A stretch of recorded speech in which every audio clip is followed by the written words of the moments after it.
Bismillahirrahmanirrahim. Alhamdulillahirabbil alamin. Wa bihi nasta'in ala umurid dunya waddin. Asyhadu an la ilaha illallah wa asyhadu anna Muhammadan abduhu wa rasuluh. Allahumma salli ala Muhammad wa ala ali Muhammad. Setelah selesai kita mempelajari dan memahami surat An-Nasr, itu surat Iza Ja'a Nasrullah, maka berpindah kita kepada surat Al-Kafirun, surat yang ke-109, juz Amma. A'udzubillahi minasyaitonir rajim. Bismillahirrahmanirrahim. Qul ya ayyuhal kafirun la a'budu ma ta'budun wa la antum 'abiduna ma a'budu wa la ana 'abidum ma 'abadtum wa la antum 'abiduna ma a'budu lakum dinukum waliyadin. Hafal di kita. Surat Al-Kafirun ini dari segi fadilah, kita dulu kan menyebutnya supaya terdorong,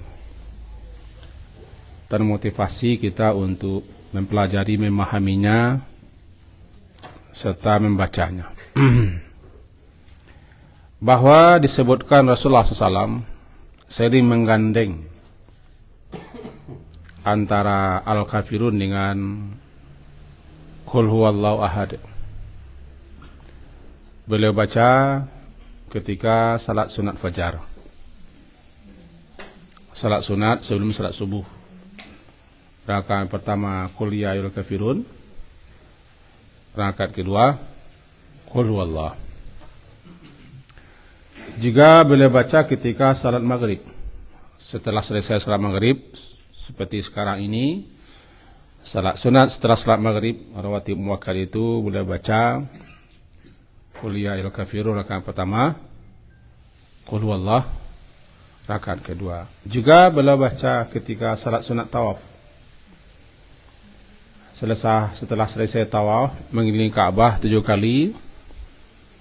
Kemudian menuju makam Ibrahim untuk salat di belakangnya. Rakaat pertama Qul ya, rakaat kedua Qul hu, 2 rakaat salat sunat tawaf. Dan beliau juga gandengkan dengan surat Sabihi ketika salat witir. Salat witir yang 3 rakaat. Rakaat pertama Sabihi, rakaat kedua Qul ya, dan kata Qul huwallahu ahad. Ada riwayat mengatakan bahwa di rakaat ketiga membaca Qul huwallahu, Qul huwallahu falaq, Qul huwallahu binas. Kata sebagian ulama hadisnya 5. Lebih kuat di rakaat ketiga witir itu hanyalah Qul huwallahu saja. Kemudian surat ini dinilai sebanding dengan 1/4 Al-Quran.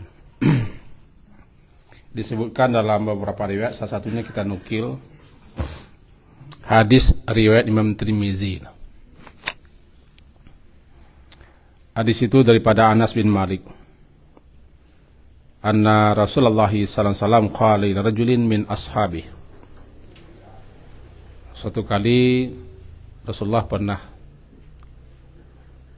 berkata kepada salah seorang sahabat, hal tazawwajta ya fulan, apakah engkau sudah kawin ai fulan, ai Bahri? Saya baca ya. Qala la, belum Rasulullah, aku nak kawin. La wallahi ya Rasulullah, belum. Wala indi ma tazawwaj, aku tidak memiliki apa-apa untuk kawin. Kata beliau, qal alaysa ma'aka qul huwallahu ahad, bukankah engkau mempunyai qul huwallahu ahad? Engkau hafal, engkau dapat. Qulullahu ahad. Qala bala. Ada Rasulullah. Nah, itu nilainya thuluthul Quran, sepertiga Al-Quran.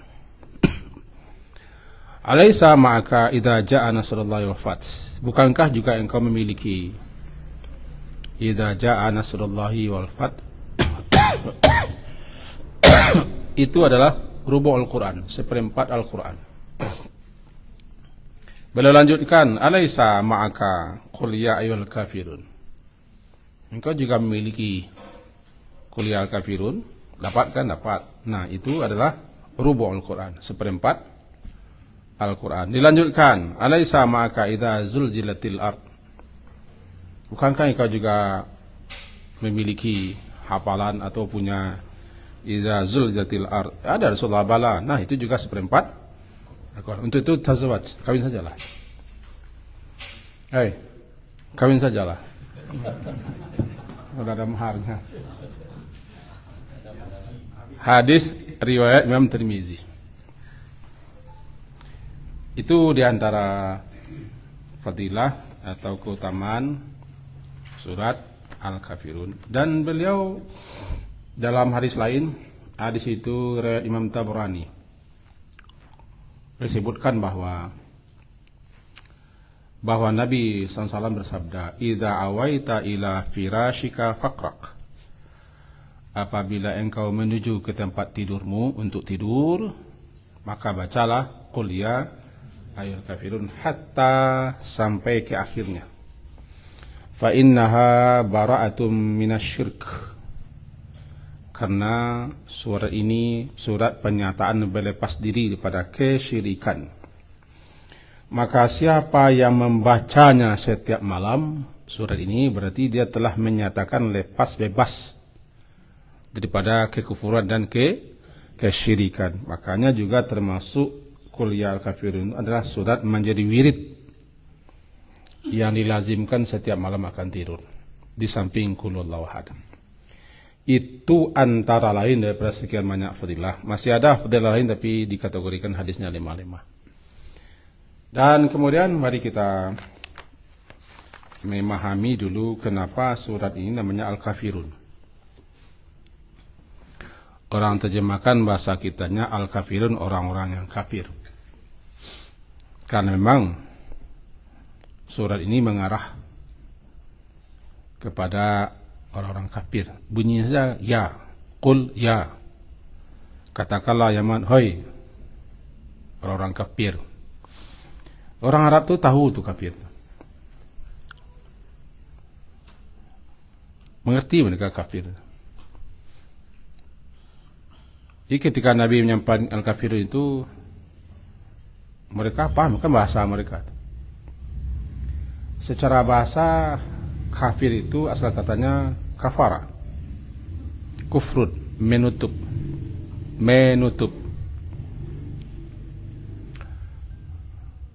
Makanya petani itu namanya kufar, karena petani kerjanya menutup biji. A'jabal kufara nabatuh, mengagumkan para petani pertumbuhan tanam-tanam itu. Kufar jamak daripada kafir. Kufar itu para petani kerjanya menutup biji. Benar-benar dia kafir. Jadi para petani orang kafir secara bahasa, bukan secara etikad. Karena dia menutup biji. Yang ditutup itu yang baik-baik. Kalau menutup yang buruk-buruk namanya gufrun, gafara. Itu bedanya. Gafara menutup juga, tapi yang tutup adalah yang buruk-buruk untuk menjaganya, melihara. Andaikan yang baik ditutup, yang baik itu untuk terpelihara, terjaga supaya jangan tertimpa yang buruk. Gafara dan kafara. Nah, kafir menutup. Orang yang menutup kafir, menutup hatinya. Hatinya ditutupnya untuk menerima kebenaran. Sehingga kebenaran itu terhalang untuk masuk. Penyebab dia menutup banyak sekali. Maka orang yang menutup dirinya, menutup hatinya, menerima kebenaran, menolak keimanan, kafir. Lama-lama terpakailah kata kafir itu untuk orang yang tidak beriman. Bahasa halusnya non-muslim. Muslim. Bahasa halusnya begitu. Sebenarnya kafir. Dan kafir itu banyak macamnya, banyak pembagiannya. Kafir tertinggi adalah musyrik. Betul-betul tidak beriman, betul-betul mengingkari, menolak untuk percaya kepada Allah, kepada Rasul, kepada kitab, kepada hari akhirat. Tidak dipercaya, ditolak. Itu makanya namanya mereka juga adalah orang-orang yang mukazib. Orang-orang yang mendustakan kebenaran, menolaknya. Itu kafir tertinggi. Nah, orang-orang Makkah, tokoh-tokohnya disebut dengan kafir, musyrik, karena mereka menolak untuk beriman. Dan kafir itu bertingkat-tingkat, bercabang-cabang. Ada lagi kafir itu kufur nikmat, mengingkari nikmat, tidak syukur nikmat, kafir juga. La in syakartum la azidannakum wa la in kafartum. Kafir di situlah kamu tidak mensyukuri nikmat Allah. Jadi lawan kafir itu adalah lawan syukur. Syukur menampakkan nikmat, memakai nikmat dan mensyukuri nikmat. Kalau kufur menutup nikmat. Namanya kufur nikmat. Itu segi bahasa. Lengkap sudah. Dalam Quran ada nanti namanya surat Al-Mu'min atau Al-Mu'minun, ada surat Al-Munafiqun, ada surat ada surat Al-Kafirun. Ya. 3 kelompok manusia ini ada dalam awal Quran ini. Dzalikal kitabu la raiba fihi hudal lil muttaqin alladzina yu'minuna bil ghaibi sampai wabil akhirati hum yu'minun. Ini kelompok orang mukmin dalam menerima Al-Quran ketika mereka diajak untuk beriman. Pertama orang mukmin. Yang kedua orang kafir. Innal ladzina kafaru sawa'un 'alaihim. 2 ayat. Yang ketiga orang munafikun sampai ayat 20. Panjang. Wa minan nasi man yaqulu amanna billahi wa bil yaumil akhir wa ma hum sampai ke bawah. Itu sebelum ya ayyuhan nas wa'budu aw kasaybi minas sama yakadul barq sampai ke bawah. Jadi bicara tentang munafikun lebih banyak daripada kafirun. Karena yang paling berbahaya itu orang munafikun. Nah, masing-masing mereka ada nama suratnya. Surat orang-orang yang beriman, Al-Mu'minun, surat ke-23. Atau surat yang ke-40 sering juga disebut dengan surat Al-Mu'min, di samping surat Ghafir. Lalu surat Al-Munafikun, surat ke-63, 11 ayat. Al-Munafikun, bicara khusus tentang munafik. Ini yang kita baca ini bicara khusus tentang orang kafir. Namanya surat Al-Kafirun. 3. Kemudian surat ini dikategorikan sebagai surat Makkiyah namanya.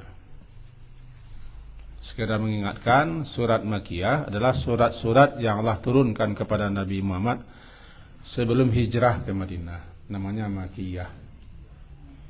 Ciri-cirinya antara lain adalah surat-surat Makkiyah itu bicara tentang tauhid, tentang keimanan, tentang akidah, tentang dasar-dasar pokok-pokok pondasi-pondasi syariat. Karena itu yang perlu dulu dikokohkan, dimantapkan, diteguhkan, dikuatkan.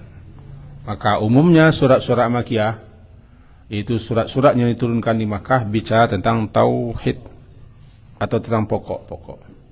Yang kedua namanya Madaniyah. Surat-surat yang Allah turunkan kepada Nabi Muhammad setelah beliau hijrah, walaupun turunnya di Makkah. Madaniyah, ciri-ciri Madaniyah itu panjang-panjang. Tetapi adalah umumnya surat-surat Madaniyah surat hukum, surat syariat, surat aturan-aturan, ketentuan-ketentuan. Madaniyah. Melihat itu saja sudah jelas. Yang pertama dulu dikuatkan, diteguhkan fondasinya. Sudah kuat, baru di atasnya ditegakkan syariat, aturan hukum. Itu. Nah, Al-Kafirun lah Makiyah. Makiyah, surat turunkan Makkah tentu bicara tentang tauhid. Makanya siapa yang membacanya sekaligus dia paham apa yang dibacanya, maka dia ketika itu sudah menyatakan bara'ah, pelepasan diri pada kekafiran dan kemusyrikan. Bara'atun. Kita baca malam hari, tapi bukan sekedar dibaca, paham kita apa yang kita baca, dan fokus kita membacanya disejalankan dengan hati kita, bahwa surah ini maksudnya ketika itu dia sudah bara'ah. Bara'atun, dia telah melepaskan diri, menanggalkan diri, membebaskan diri pada kesyirikan.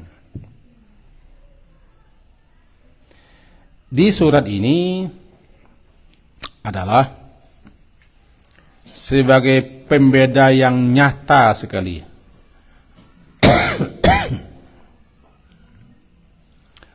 antara iman dan kufur, antara tauhid dengan syirik. Di surat ini diletakkan betul batas tegas, garis yang jelas antara kedua itu. Hitam putih, tidak ada. Kalau masalah tauhid, masalah akidah, masalah keyakinan, itu adalah masalah jelas, tegas. Tidak ada tawar-menawar. Kalau masalah tawar-menawar itu masalah muamalah. Masalah-masalah yang berkaitan dengan kehidupan. Tapi kalau masalah keyakinan tidak bisa tawar-menawar. Itu prinsip yang harus jelas itu. Makanya diawali surat itu dengan kul, agar orang tahu. Kan diawali dengan kul ini. Kul itu suatu batas yang jelas agar orang kafir mengetahui. Dikatakan kepada mereka itu, ya Muhammad, ini garisannya, batas yang jelas tegas batasnya. Suatu pancang, suatu rambu yang harus kalian ketahui orang kafir. Apa itu? La a'budu ma ta'budu. Tidak. Aku tidak akan menyembah apa yang kalian sembah. Jelas. Jangan ada tawar menawar. Kenapa? Begini. Dalam beberapa riwayat dikatakan ada 4 orang tokoh kaum kafirin musyrikin Makkah. 4 tokoh ini Walid bin Mughirah namanya. Walaupun kita tidak pernah jumpa dengannya, paling tidak nama saja. Walid bin Mughirah, Al-As bin Wail, Al-Aswad bin Muttalib, Umayyah bin Khalaf. Keempat tokoh dia, tokoh orang kafir, tokoh orang musyrik, ketemu jumpa dengan Nabi di Mina. Lalu mereka singkat cerita berkata kepada Nabi, ya Muhammad, beginilah, mari kita kompromi sajalah. Haluma isni fal ta'bud ma na'bud. Begini saja, kita ambil saja dari kompromi supaya kita dalam negara kesatuan Republik Makkah ini, negara kesatuan Republik Makkah, jangan kita pecah-pecah. Lebih menjaga kita keutuhan, kebersamaan, supaya negara kita yang berdaulat ini jangan sampai antara sesama kita terjadi silang kita dan seterusnya. Untuk itu, Alluma fa ta'bud ma na'budu, engkau sembah apa yang kami sembah, wa na'budu ma ta'bud, dan kami pun menyembah apa yang kau sembah setahun sekali, setahun seorang. Engkau sembahlah Tuhan nenek moyang kita, jadi caci habis saja Tuhan nenek moyang kita itu Muhammad. Setahun. Anda akan mengenallah Tuhan nenek moyang kita ini, engkau akan dapat kebaikan. Nggak rugi kan? Setelah itu kami sembah pula Tuhanmu itu setahun. Anda akan benar Tuhanmu itu, ya kami kan juga nggak rugi. Kompromi saja kita. Agama itu kan sama. Kata Mama Gufron, sama. Ini fitnah besar ini di Indonesia. Sama. Masuk surga saja semuanya. Rupanya sudah layak pula dibaca kuliah kafirun kepada mereka ini.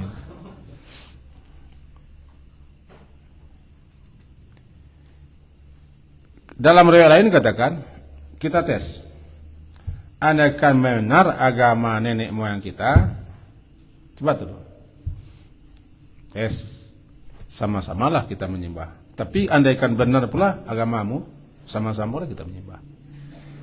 Tapi harus dicoba dulu. Untuk terciptanya kedamaian sama-sama anak bangsa. Sama-sama penduduk asli lah. Semuanya. Kan bagus tuh orangnya. Bagus. Cuma ini masalah keyakinan. Masalah akidah. Tidak ada istilah tawar menawar. Turun dia.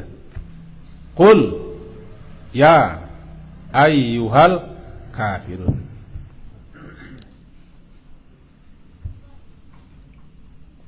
Katakan ya Muhammad. Hai orang kepia. Kalau bahasanya, kalau orang Minang kan, hoi, kalian orang ingkar kok. Kalian yang tak paku atau kalian menerima kebenaran kami itu bahasa awaknya. Kafirun. Diawali dengan kul. Surat-surat yang diawali dengan kul namanya qalaqil. Kalau dalam juz amma ada 4. Al-Kafirun, Al-Ikhlas, Al-Falaq, An-Nas. Namanya Al-Qalaqil. Kalau surat-surat ini yang diawali dengan Hamim, Hawamim, dan seterusnya. Ini Qalaqil. Ciri khasnya diawali surat dengan kul untuk menyatakan suatu pernyataan tegas. Agar orang tahu apa prinsip kita. Jangan diganggu gugat. Ini prinsip saya, privasi saya. Ini daerah saya, jangan diganggu. Ini jelas. Itu sisi hikmah, sisi rahasia. Sebuah surat kalau diawali dengan kul. Perintah ke Nabi, kul. Semestinya Nabi tidak baca lagi kul. Kan perintah. Pak Yaman, tolong kecekkan ke Pak Lurah. Wah, enggak perlu Pak Yaman itu mengecek kul dulu. Kul, ya Pak Lurah. Pak Yaman kan tidak bisa lah, tidak ada semua ngecek kul Pak Lurah, tidak begitu. Dibuang aja kulnya. Pak Lurah, ini terangnya di Pak Lurah enggak. Tapi Nabi apa yang diturunkan? Bila sampaikan sebagaimana adanya. Nabi tidak pernah menyembunyikan ayat. Wa ma huwa 'alal ghaibi bidanin. Beliau tidak pernah menyembunyikannya gaib. Apapun yang Allah turunkan beliau sampaikan dengan kul-kul. Di samping sisi hikmahnya kul itu untuk itu. Saya diperintah untuk mengatakan kepada kalian. Ini bunyinya kul. Agar kalian tahu, kalian paham, kalian mengerti. Yang masalah ini tidak ada tawar menawar. Masalah keyakinan tidak ada. Tidak ada tawar menawar dengan kekafiran, tidak ada tawar menawar dengan kesyirikan. Kalau dalam jual beli silakan tawar menawar, tidak salah. Tapi kalau orang sedang menawar tidak boleh menawar. Kalau dalam melamar silakan tawar menawar. Tapi kalau orang sedang melamar jangan dilamar. Ada jelas itu.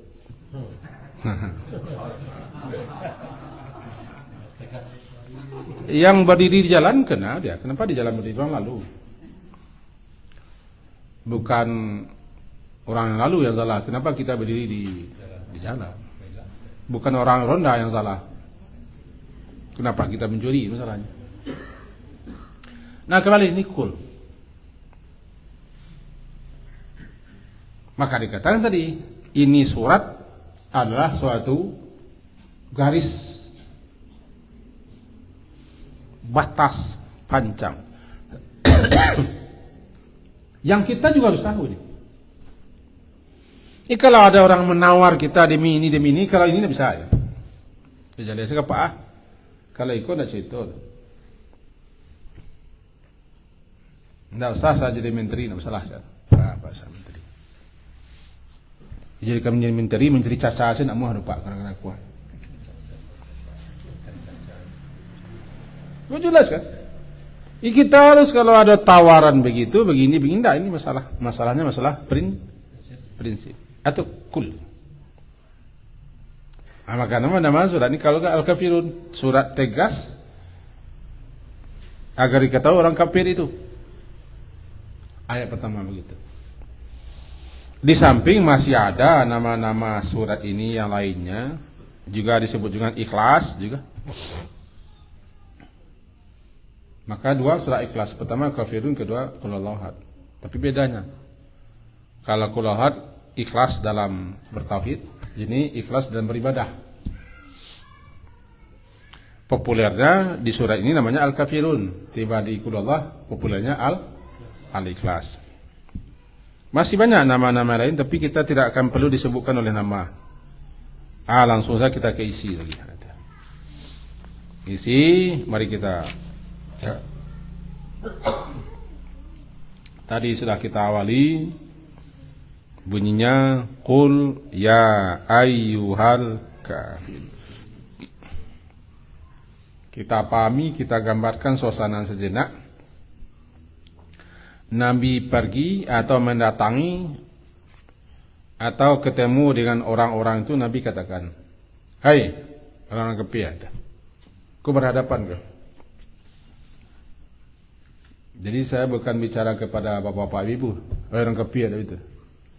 Kita hadirkan dalam benak kita suasana Nabi jumpa ketemu dengan beliau-beliau tokoh-tokoh. Itu maka kita sebut 4 tokoh. 4 tokoh orang Quraisy Mekah. Pertama Al-Walid bin Mughirah tadi, Al-As bin Wail, kemudian Al-Aswad bin Muttalib, lalu Umayyah bin Khalaf. 4 tokoh terkenal. Maka Nabi jawab tegasnya, berhadapan, hai, kalau bahasa hai orang ingkar, orang yang menutup hati memang kebenaran, gitu bahasanya. Orang yang tidak perlu percaya, tidak mau diajak untuk kebenaran, keyakinan. Ini isinya pernyataan. Jadi ada namanya nida, panggilan, ada yang dipanggil, ada isi panggilan. Apa panggilannya? Ya, nida, huruf nida. Siapa yang dipanggil? Orang kafir. Apa isi panggilan? Pernyataan sikap. La a'budu, itu satu. La tidak a'budu, tidak aku akan menyembah, ma ta'budun, apa yang kalian sembah sekarang. Secara bahasa begitu. A'budu itu akan menyembah. Karena ajakan mari kita kompromi. Engkau sembah Tuhan nenek moyang kita setahun, lalu tahun depan kami sembah pula Tuhanmu itu. Jawabannya, aku tidak akan menyembah. A'budu, aku akan menyembah, enggak. Apa yang sedang kalian sembah sekarang, enggak. Karena mereka mengajak untuk menyembah Al-Latta, Al-Uzza, itu Tuhan-Tuhan besar orang kafir. Latta, Uzza, Hubal, Manata, 4 Tuhan yang besar.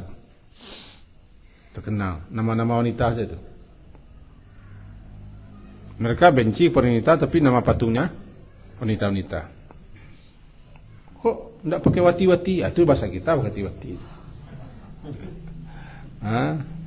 Uzzawati, Lattawati, Hubalwati, ada itu. Itu bahasa kita. Ya, Habib ya. Tidak ada Habibwati. Iya, Baibwati ada. Dan perempuan mereka benci kepada anak perempuan. Tapi nama-nama malaikat anak perempuan Allah dikasih mereka ini. Apa yang kalian kamu sembah semua. Itu apapun yang kalian sembah dan yang kalian anggap Tuhan atau kalian jadikan Tuhan, kalian ciptakan Tuhan, la a'budu. Ini jawaban daripada apabila ada orang mengajak kita terang-terangan atau secara halus agar kita kompromi di dalam beribadah. Kompromi dalam keyakinan. Tidak ada istilah kompromi. Ini batasnya. Satu kafir, satu muslim, satu mukmin, satu musyrik atau bertauhid. Jelas beda. Apa pembedanya? Pembedanya la ilaha illallah.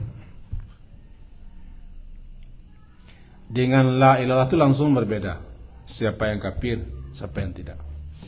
Makanya la ilah itu namanya pembeda. Sekaligus penyelamat dan pemisah. Kalimat tauhid la dikatakan dia kalimat tauhid karena kalimat itu menyatakan tauhid, bahwa kita hanya akan menyembah Allah saja, tidak yang lain. Itu satu ya. La a'budu ma ta'budu. Wala antum, wala dan tidak pula. Antum kalian-kalian kan jelas. Karena ada dalam bahasa Indonesia namanya adalah orang pertama. Persona kedua orang kedua. Persona ketiga orang ketiga. Orang pertama yang berbicara namanya mutakallim. Orang kedua adalah lawan bicara namanya mukhatab. Yaitu orang kedua engkau, kalian, kamu, anda, ente, itu namanya lawan bicara. Orang kedua mukhatab. Orang ketiga yang dibicarakan, orang yang tidak hadir, orang gaib. Orang gaib yang menjadi sasaran pembicaraan. Ini berhadapan langsung dengan lawan bicara. Siapa? Itu kan antum, kamu. Nah, sekarang antum dipakai untuk orang sendiri juga antum. Sudah terbiasa pula masyarakat kita menyebut antum-antum kepada satu orang. Salahkah? Tidak ada salah menyalahan, cuma dipakai orang seperti itu. Kalau untuk seorang dibaca juga antum, itu kepada Allah juga baca antum lagi. Antum ya Allah. Jadi kita tidak itu. Jadi antum, aku antum.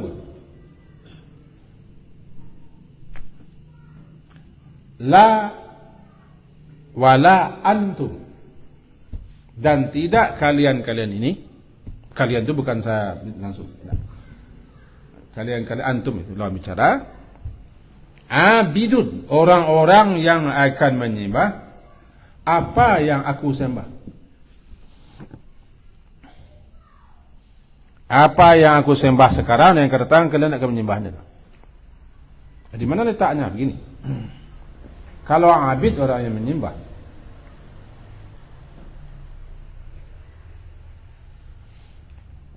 a'budu yang aku sembah. Itu sedang aku sembah dan yang akan aku sembah. Baik apa yang aku sembah sekarang dan yang akan datang kalian tidak akan pernah menyembahnya. Ini sasaran pertamanya jelas kepada orang-orang itu, dan mereka tidak Islam. Memang tidak Islam sudah itu. Tapi ayat ini bukan berlaku untuk semua orang kafir. Tidak berlaku. Kenapa? Ayat ini, dan tidaklah kalian kamu orang-orang yang akan menyembah apa yang aku sembah. Apa yang aku sembah itu Allah.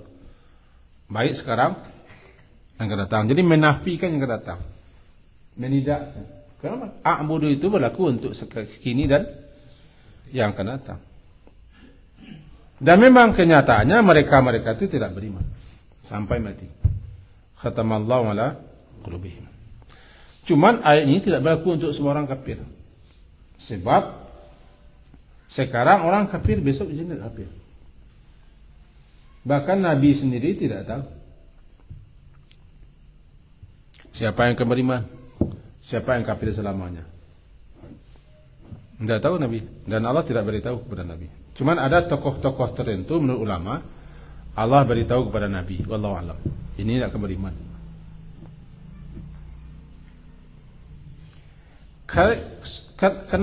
Karena Nabi tidak tahu, itulah makanya beliau tetap antusias mengajak Abu Talib, manusia yang paling dekat dengan beliau semenjak kematian kakek beliau. Itu paman beliau Abu Talib. Mati-matian membela beliau. Abu Talib tokoh. Paman beliau sendiri. Tetap beliau detik-detik kematian akan mengajak teman. Itu usaha. Usaha beliau. Karena beliau berharap juga paman beliau yang paling dekat bisa diselamatkan. Bacalah paman ini. Kalimat yang akan bisa aku jadikan sebagai penyelamatmu dari neraka. Bacalah. Hampir dibacanya menggeleng dia lagi. Karena pengaruh tokoh. Itu bahaya kawan. Sedikit saya bercerita. Apa yang saya lihat? Matikan HP katanya. Sedikit saja, kita ambil waktu sedikit.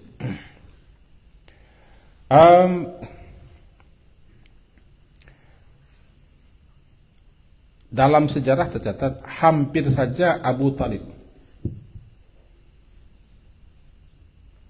dalam tafsiran surah Al-Qasas hampir saja beliau mengucapkan la ilaha illallah.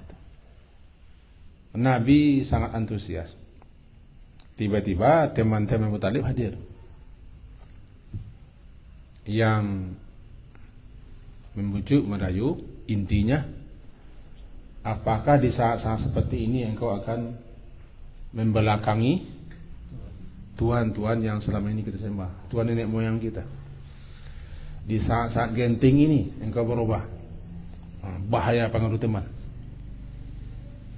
Akhirnya dia tidak menutup diri dengan bacalah turun ayat sangat sedih Nabi, engkau tidak akan bisa menunjuki man ahbabta, innaka la tahdi man ahbabta. Kan surah Al-Qasas, engkau tidak akan bisa menunjuki siapapun yang engkau suka, karena masalah petunjuk adalah masalah Allah. Dia tidak tahu. Dan juga Nabi tidak tahu siapa yang beriman. Bahkan orang yang pernah didoakan Nabi supaya celaka akhirnya beriman dia. Namanya Wahsy, yang telah membunuh paman beliau yang tercinta Abbas, Hamzah.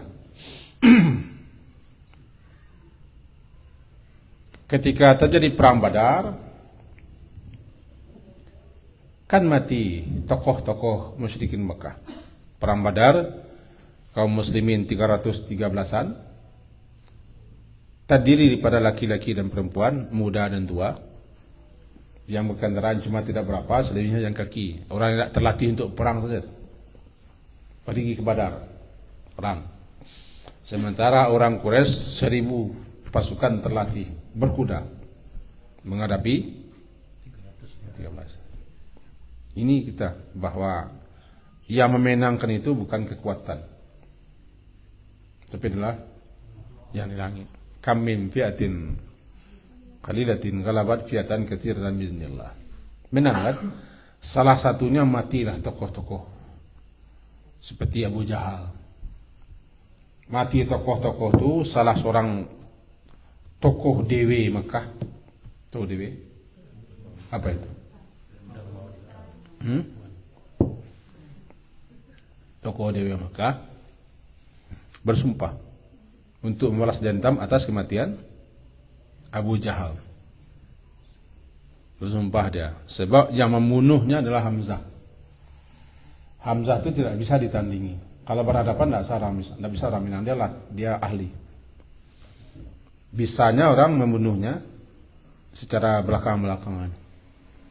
Maka si Hindun perempuan Makkah mencari seorang budak hitam yang dia kepandainya ahli lempar. Engkau latih sampai engkau mahir. Nanti tiba perang berikutnya dengan si Muhammad itu, engkau cari yang namanya Hamzah. Berhasil engkau bunuh, engkau merdeka. Maka berlatihlah budak hitam ini. Merdeka itulah suatu hal yang sangat diidam-idamkan oleh budak. Ketika terjadi perang Uhud di tahun ketiga di Bukit Uhud di Madinah, mula-mula kan kaum muslimin menang. Bagi siapa yang pernah ke Uhud, bagus itu mendengarkan kisahnya. Sekarang Bukit Uhud itu sudah agak rendah tempat pemanah karena sudah ditimbun. Menang, kemudian berbalik. Ketika itu si Wahsy budak hitam ini diam-diam mencari peluang kesempatan untuk bisa lempar. Dia tidak bisa berhadapan langsung. Siapa yang berani menghadapi Hamzah? Dia ahli. Di suatu kesempatan jarak jauh dia lemparkan tombak, karena mati Hamzah. Nah, si Hindun, si perempuan salah satu tokoh dewe ini hadir di situ. Nah, dialah yang membelah dada Hamzah, dikoyak, dimakannya jantungnya, sumpahnya. Jadi kalau perempuan bersumpah berbahaya. Jangan sampai perempuan bersumpah. Nah, disumpahi boleh. Makannya jantung Hamzah. Nabi luar biasa sedihnya. Beliau digembos oleh orang munafikin. Sahabat-sahabat lari, beliau patah beliau. Cuma ada sekian sahabat yang tetap mati-matian mendampingi beliau. Patah gigi seri beliau. Sedih Nabi, sampailah Nabi berdoa agar yang membunuh paman beliau itu dilaknat. Itu laisa laka minal amri syai'. Itu bukan urusanmu ya Muhammad. Nah, ujungnya kan si Wahsy ini Islam dia. Mati juga dalam perang berikutnya. Nah, Nabi sini tidak tahu siapa yang akan ditunjuki. Jadi orang kalau masih hidup, walaupun kafir musyrikin, jangan kita katakan dia ahli neraka. Jangan-jangan dia dapat petunjuk lebih hebat daripada kita, keimanannya, ketaatannya, kesalehannya. Jadi masalah ini kita tidak tahu. Untuk itu jangan berhenti berdakwah sampai detik terakhir pun tetap diserulah. Paman beliau diseru, paman beliau kafir, beliau seru, tidak berhenti, harap sampai usaha terakhir perjuangkan. Cuman Allah lah yang paling tahu siapa yang wajar dikasihnya petunjuk. Ini kembali ke sini. Dan tidaklah kamu kalian hai orang kafir abidun, orang-orang yang akan menyembah apa yang aku sembah sekarang ini dan yang akan datang. Memang terbukti mereka ini tidak pernah Islam. Yang lain Islam. Ketika terjadi Futuh Makkah, penaklukan kota Makkah tanpa perang, banyak yang masuk Islam. Ya. Idza jaa nasrullahi wal fath. Apa lagi? Waraitan nasa yadkhuluna fi dinillahi banyak orang masuk Islam, tapi yang namanya tokoh-tokoh tidak sampai mati. Ini salah satu mukjizat. Ini kalian tidak akan menyembah, la antum, tidaklah kalian abid, orang yang menyembah apa yang aku sembah. Ayat kedua dan ketiga bicara apa yang sembah. Sementara ayat keempat kelima adalah bicara tentang bagaimana menyembah. Sama-sama ma. Wala ana bidum ma. Wala antum abiduna ma. Sama-sama ma. Cuma nantilah kita jelaskan apa perbedaannya. Jadi intinya ayat kedua, ketiga bicara tentang zat yang disembah. Apa yang aku sembah tidak sama dengan yang kalian sembah. Ya? Untuk itu aku tidak akan menyapa yang kalian sembah, dan kalian pun tidak akan menyapa apa yang aku sembah. Beda. Zat yang kita sembah berbeda. Saya menyembah sesuatu yang tidak ada yang berhak disembah selain dia. Kalian menyembah apa yang tidak berhak disembah. Tidak bisa sama. Ayat keempat kelima nanti akan kita jelaskan. Saya juga tidak akan mengikuti cara-cara penyembahan yang kalian sembah.